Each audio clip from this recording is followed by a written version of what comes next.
I-share ko sa inyo mga tol itong nabili kong pedal board sa kabilang app. Tingnan natin kung maganda yung quality. First time ko lang din makikita to sa personal, no? Maganda kasi siya. May bag na siya plus pedal board. Aluminum daw yung pedal board nito eh. Sabi dun sa description. Wala pa kasi akong aluminum pedal board. So ngayon pa lang ako magbubuo. Kaya bumili na ako nito. Ayan.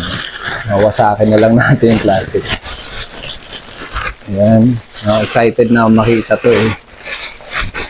Wow. May bago. Tanggalin natin yung plastic.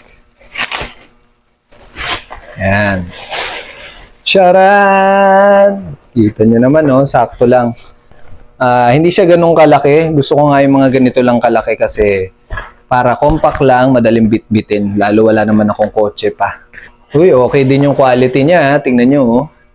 Diba? Oh. Nabili ko lang nga pala to ng mga 1,000 plus lang. Okay yung quality ng bag na to.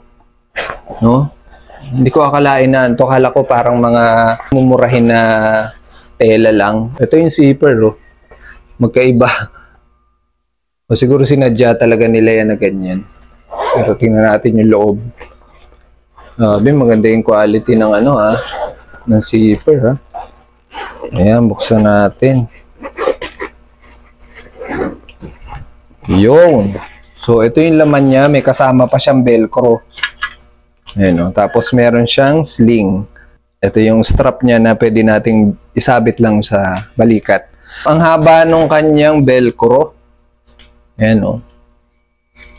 Okay yung velcro niya. Mahaba.